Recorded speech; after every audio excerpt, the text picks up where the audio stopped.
everybody. This is Mary, and she's a mini donkey just like Winslow is. And she's going to be keeping me company while I read chapter 28, 29, and 32. All right. Shh, he's sleeping. The memory of the jacket bear surfaced as Louis stared up the hill at the lumpy shape at the top. He was out of breath from his search for Winslow, and he was worried and frightened. He wished Mac were with him, but Mac had gone in another direction. Louis slowly moved up the hill. He was approaching from the backside, not the sledding side, and the sun was in his eyes. He thought he heard humming. Coming up the last stretch, he was able to see more clearly. Nora? She turned abruptly, putting her finger to her mouth. Shh. Nora was seated cross-legged in the grass, Winslow beside her. Winslow, we've been searching. Shh. He's sleeping, very tired. It was a maddening thing about Nora and about most people who did not say much. Louis rarely knew what they were thinking of, even if they were thinking. Sometimes he wanted to bore a hole in their heads and peer around inside. He felt as if he'd then be able to see what they were thinking. Maybe the words would be written across a large screen in their brains. People who talked too much were also maddening to Louis. All those words pouring out of their mouths in gushing torrents. Blah, blah, blah, blah. Blah, blah, blah. Did you know blah, blah, blah? Did you hear blah, blah, blah? I felt blah, blah, blah. I saw blah, blah. When he encountered someone like that, he wanted to put his fingers to his ears and shut out the noise. And at those times, he wished the talkers were more like the quiet people. Maybe he would rather know less, not more. On the hill, when Nora said, shh, he's sleeping, very tired, Louis wanted to know so much more, but he was grateful that she offered at least those few words. And he was grateful, so relieved, and so very grateful to find Winslow. Chapter 29. Questions. Louis crouched beside Nora and gently stroked Winslow's head, relieved when Winslow's ears twitched. He was alive and he was safe. Thank you, Louis whispered. For what? For finding him, for saving him. I was so worried. Shh. Why? Why? Because he was missing. And I thought he was lost or hurt, or could have been run over or fallen in a creek, or... Shh. All the while, Nora sat completely still, gazing down the hill.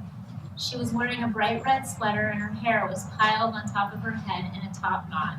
And she reminded Louis of a tomato. I have to take him home, Nora. We have to get to school. Winslow woke, blinked, turned from Nora to Louis, and flapped his lips. You woke him up. We can't sit here all day. I guess not. Here then, you'll want this.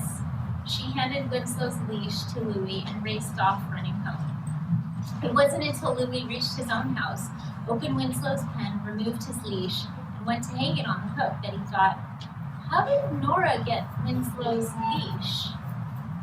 Louis was eager to see Nora at school and find out where and when she had found Winslow, but she was not in the cafeteria at lunchtime, and he did not see her among the crowds of students leaving after school. When he arrived home, Mac was kneeling in Winslow's pen, talking to him, but as soon as Winslow sensed Louis approaching, he waggled his ears and let out a loud, gurgling, ee-er-ah. Winslow buried his muzzle in Louis' stomach and munched on his sweater. I wonder when and how he got out, Mac said. I'm not sure when, Louis said, but I think I left the gate unlatched. I must have. He was too embarrassed to admit he probably also left Winslow's leash attached. You ought to get the lock on this gate, Mac said. Anyone could come along and take him or let him out to run away. But he'd raise such a ruckus, he'd scare a stranger away. It bothered Louis that Winslow had run away. Chapter 30. Gus Fan Club. Saturday morning was gloomy, with fog blanketing the house and yard. Louis rummaged in his closet until he found one of Gus's sweatshirts. It was thick and warm, and it still smelled of Gus. When he entered the kitchen, his mother said, "Great minds think alike." She too was wearing one of Gus's sweatshirts. Wait till you see your dad. Before he could ask why, Louie's father emerged from the basement. He was wearing Gus's varsity football jacket. See what I mean? His mother said. Look at us, we're all a Gus fan club. Miss that boy, his father said. Can't help worrying about him. A faint knock at the front door startled them. Perhaps they were each thinking or hoping, Gus! Could it be Gus? Or worse, is it bad news about Gus? It was Nora, huddled in a bright yellow rain jacket with the hood pulled up over her hair. Her face was so small within. I was just walking, she said. Oh, do you want to come in? No, well, I don't know. We're eating breakfast. Want some? I ate. Nora looked left and right and up and down. Maybe I'll go check on Winslow. That okay?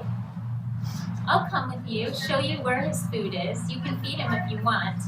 Winslow hopped onto a hay bale and then into the air and flung himself against Nora and Louie, hopping and wagging his tail and flicking his ears. He nibbled their sleeves. He's the funniest thing, isn't he? Louie said. Winslow's muzzle was pure white now and his coat pale gray. Down his spine was a darker stripe, and across his shoulders lay another dark stripe, making it seem as if he were wearing a cross. He wiggled and wobbled and darted here and there between their legs up to the hay bale, leaping down again. I didn't see you at school yesterday, Louie said. Oh, I wanted to ask you about finding Winslow. You had his leash? You didn't want him walking around the roads without it, did you? No, but how did you get his leash in the first place?